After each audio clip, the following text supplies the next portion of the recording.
રામ રામેતિ રામેતિ રમે રામે મનોરમે સહસ્રનામ તત્તુલ્યમ રામ નામ વરાનને. નમો નમઃ. તમારા બધાનું સ્વાગત કરું છું આધ્યાત્મિક મહાશક્તિમાં.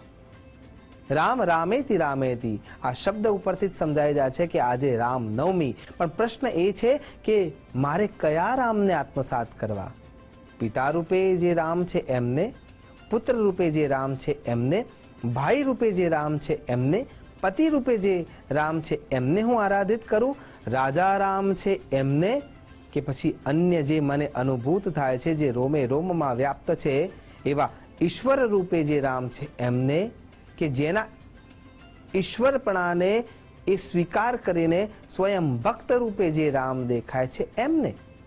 કયા રૂપ થકી હું ભગવાનને આ મારી તરફથી વહેતી જે ભાવના છે એ ગ્રેટિટ્યુડ રૂપે આપું? અને એ વખતે જવાબ મળે છે સર્વત્ર રામ હિ રામ. બધે જ રામ છે, બધા રૂપમાં રામ છે. બસ તમારું ચરિત્ર તમે પણ મર્યાદામાં બંધિત થઈને અન્યનું કલ્યાણ કરવા માટે વિચાર કરો, ત્યારે સમજવાનું કે તમે પણ રામના સાચા ભક્ત છો અને એના ચિંધેલા માર્ગ તરફ તમે જઈ રહ્યા છો. ત્યારે શ્રી રામ તત્વને આપણે પ્રાપ્ત કરી શકીશું. અને એટલા માટે આપણે આ વિચાર કરવો ખૂબ જરૂરી થઈ જાય છે. તો સૌથી પહેલું એક પુત્ર રૂપે રામને વિચાર કરીએ. જો પુત્ર રૂપે રામનો વિચાર કરીએ છીએ તો દશરથ રાજાના બોલેલા શબ્દને પાળવા માટે થઈને વચનના પરિપાલનના હેતુથી રામજી 14 વર્ષનો વનવાસ સહર્ષ સ્વીકારી લે છે. અને જ્યારે 14 વર્ષના વનવાસ માટે નીકળે છે ત્યારે અયોધ્યાના તરફ એક મીઠી નજર નાખે છે. જેટલા પણ રાજવીઓ, જેટલા પણ પ્રજાજનો એમને રોકવા માટે આવે છે એ બધાને એ સમજાવે છે કે અયોધ્યા જે અયુદ્ધયા છે, યુદ્ધ વિનાની ભૂમિ છે, એના અંદર વિગ્રહ ના હોઈ શકે. અને એટલા માટે તમારા જે રાજા અને મારા જે પિતા છે એને અત્યારે સહયોગ આપવાની વ્યવસ્થા આપણે સૌએ આચરવી જોઈએ. એટલે પુત્ર રૂપે એ સાર્થક કરી બતાવે છે કે પુત્ર રૂપે રામ રત્ન જો પ્રાપ્ત કરવું છે તો કેવા વિચાર આપણે રાખવા જોઈશે. ત્યાંથી આગળ વિચાર કરો, જ્યારે પંચવટીમાં ભરતજી આવે છે અને ભરતજી આવીને એમ કહે છે કે તમારે પાછા આવી જવાનું છે, ત્યારે વિચાર વિમર્શ સાથે, ગુરુજનોના આદેશના સાથે સત્યને પ્રકાશિત કરીને પણ ભરતને રાજગાદી સોંપે છે. અને જ્યારે ભરત ચાખડીઓ માગીને લઈ જઈ રહ્યા છે, ખડાઓ માગીને લઈ જઈ રહ્યા છે, ત્યારે ભરતને રોકીને રામ એમ કહે છે કે મારે તારા જોડેથી કંઈક જોઈએ છે. ભરત એમ કહે છે કે હું મારા પ્રાણ નિશાવર કરી દઉં, તમે ખાલી બોલો, હું તો આપવા જ આવ્યો છું. અને એ વખતે એમ કહે છે માતા અકલંકી, કલંકી ભઈ સો મેરે લીએ और मेरे लिए समर्थ पिता को भयो मरनो. માં અકલંકી છે, મારી જે કઈ માતા છે એને ખબર છે કે જો હું આ પ્રમાણે નહીં કરું તો જે દૈત્યો છે એનો નાશ નહીં થાય. એટલે મારા કારણે થઈને જેને પોતાના જીવનને અમંગલતામાં ઉતારી દીધું અને લોકો પોતાના સંતાનોને કઈકઈના નામને સાથે નહીં જોડવા દે, કેમ?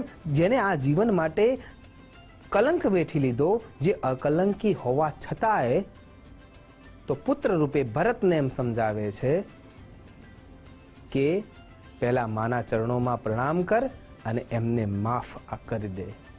જ્યારે તું એમને માફ કરીશ ત્યારે જ હું સમજીશ કે આ માથા ઉપર જે ચાખડીઓ લઈને જઈ રહ્યો છે એ સાચા અર્થમાં મારો ભાઈ છે. માતા અકલંકી, કલંકી ભઈ સો મેરે લીએ. સમજવાની વાત એ આવે છે કે પુત્ર રૂપે જ્યારે તમે એના ચરિત્રને જોવો છો તો આ પ્રમાણેનું ચરિત્ર જોવા મળે છે ને મળે જ છે. એનાથી આગળ જો વિચાર કરીએ મિત્ર રૂપે, તો જ્યારે એ ગુહરાજને મળે છે, કેવટને મળે છે અને ગુહરાજના સાથે મિત્રતા બાંધે છે, ત્યારે નીતિ રીતિને બાજુમાં મૂકી દે છે, નાત જાતનો વિચાર કરતા નથી અને કેવળ રામ તત્વ ત્યાં મિત્રતાના ભાવે આગળ વધી રહ્યું છે. અને ત્યાંથી બીજા મિત્ર રૂપે જ્યારે વિભીષણ મળે છે ત્યારે એને રાજગાદી આપી દેવાની વ્યવસ્થા પણ એ મિત્ર રૂપે રામ કરી આપે છે. ભાઈ રૂપે જો વિચાર કરીએ તો ભરતને રાજગાદી સોંપે છે અને લક્ષ્મણના સંતાપનો દૂર કરવા માટેનું કારણ પણ એ રામ તત્વ જ છે. અને જ્યારે લક્ષ્મણ મૂર્છા પામે છે મેઘનાદના બાણથી, ત્યારે લખન વન આયો, બાણ ખાયો મેરે લીએ, અને કહો હનુમંત હવે જો બેઠો ના થાય તો જી કે કહા કરનો. અને જે સુષેણ વૈદ્યના આગળ હાથ જોડીને કગરે છે કે મારા ભાઈને તમે સરખો કરી આપો, સ્વસ્થ કરી આપો. આ રામ છે અને આ રામ તત્વ છે. તો એ ભાઈ રૂપે જ્યારે એ કેરેક્ટરને આપણે જોઈએ છીએ ત્યારે પણ એમાં દિવ્યતા જોવા જ મળે છે. પતિ રૂપે જ્યારે વિચાર કરીએ છીએ તો એ પતિ રૂપને પણ ભગવાન રામના ચરિત્રમાં અંકિત કરવામાં આવે તો જેને શિવ ધનુષ્યને ઉપાડ્યું છે, જેના ઉપર પ્રત્યંચા ચડાવતા શિવ ધનુષ્યનો ભંગ કર્યો છે અને પોતાની પત્નીના માટે થઈને રામ સેતુ તૈયાર કર્યો છે અને એ સમયની જે દુર્દાંત શક્તિ હતી રાવણના સામે યુદ્ધ કરવા માટે પણ તૈયારી બતાવી છે અને રાવણનો નાશ કર્યો છે કેવળ પોતાની પ્રિયતમાના પ્રેમ માટે. તો એ પતિ રૂપે પણ જો રામનું ચરિત્ર આગળ રાખવામાં આવે તો આ પ્રમાણે જોવા મળે જ છે. જો સ્વામીના રૂપમાં ભગવાનને આપણે પૂજિત કરીએ તો એ સ્વામી રૂપે પણ આપણને જોવા મળે છે. તુમ મમ પ્રિય ભરત સમ ભાઈ. હનુમાનજીને જ્યારે એ આઘોષમાં લે છે ત્યારે એને ભરત સમાન ગણાવે છે. એ સ્વામી રૂપે છે. ત્યારે એ તમામ સેનાના જેટલા પણ સેનાનાયકો છે, જેટલા પણ સૈનિકો છે, એ તમામની સેવા શુશ્રૂષામાં જાતે જઈને ઊભા રહી જાય છે. એ રામ છે. જો આપણે એમને ભક્ત રૂપે જોઈએ તો વિકટ અવસ્થામાં પણ ભગવાન સાંબ સદા શિવનું રામેશ્વરમ જે લિંગ છે, લિંગ થાપી વિધિવત કરી પૂજા અને ત્યાં રામેશ્વર મંદિર બનાવે છે. એ યુદ્ધના મેદાનમાં પણ ભગવાન સાંબ સદા શિવ અને ધર્મને છોડતા નથી. આ ભક્ત રૂપે રામ છે. શિવાય વિષ્ણુ રૂપાય શિવ રૂપાય વિષ્ણવે શિવસ્ય હૃદયમ વિષ્ણુ વિષ્ણુશ્ચ હૃદયમ શિવ. તો એ ભાગને પણ જ્યાં એ છોડવા માટે તૈયાર નથી. એ રામ ભક્ત રૂપે જોવા મળે છે. જો રાજા રામ રૂપે જો આપણે વિચાર કરીએ તો એ શબરીના બોર જ્યારે સબ પર રામ તપસ્વી રાજા, તપશ્ચર્યાના માર્ગે જઈને પણ રાજા રૂપમાં છે ત્યારે એ શબરીના એઠા બોર પણ ખાય છે. શંભુકના વધની વાત જ્યારે આવે છે ત્યારે આપણે ભૂલી જઈએ છીએ કે મિત્રતાના ભાવે એ ગુહરાજને સૌથી પહેલા બોલાવે છે, કેમ કે ગુહરાજ એમના મિત્ર છે. એટલે ખોટા આક્ષેપો તરફ ન જવું જોઈએ, વિચાર કરવો જોઈએ. શબરીના એઠા બોર ખાવા માટે એ તૈયાર છે. ગુહરાજને મિત્ર તરીકે પોતાના જોડે રાખવા માટે તૈયાર છે અને પ્રજાના પ્રશ્નના રૂપે જ્યારે કોઈ પ્રશ્ન ઊભો થાય છે તો રાજાની ગાદી પર બેઠા હોવાના કારણે થઈને પ્રિય પાત્રનો ત્યાગ કરવા માટે તૈયાર છે. આ પ્રમાણે રામ રાજ્ય સ્થાપિત કરનાર કોઈ દિવ્ય તત્વ હોય તો એ આપણા ભગવાન શ્રી રામ છે.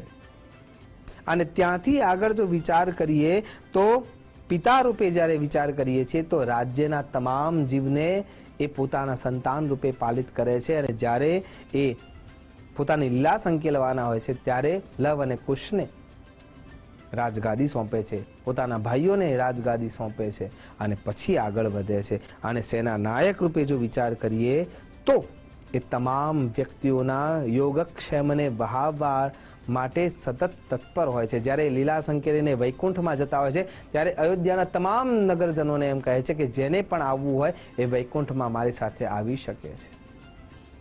વિચાર કરો, જે જે જગ્યાએ જે જે પાત્રમાં તમે આ રામ નામને જોશો, રામ સ્વરૂપને જોશો, રામના સ્વરૂપનું ચિંતન કરશો કે સ્વયં ભગવાન રામને જોશો ત્યારે તમને એમાં સદચરિત્ર અને સંપૂર્ણ મર્યાદા જોવા જ મળશે. આશા કરું છું આ રામનવમીના દિવસે સાચા અર્થમાં આપણે એવા બનીએ કે ભગવાન રામે બતાવેલા પથને સુયોગ્ય રીતે પ્રશસ્તતાથી પાર પાડવા માટે આપણું જીવન બિછાવી દઈએ અને ખરા અર્થમાં રામ નામના મહિમા સાથે રામમય થઈ અને વસુધૈવ કુટુંબકમની ભાવના સાથે રામ રાજ્ય સર્વત્ર વ્યાપ્ત કરીએ. એ જ અભ્યર્થના સાથે નમસ્કાર. અસ્તુ સદા શિવોહમ. નમો નમઃ.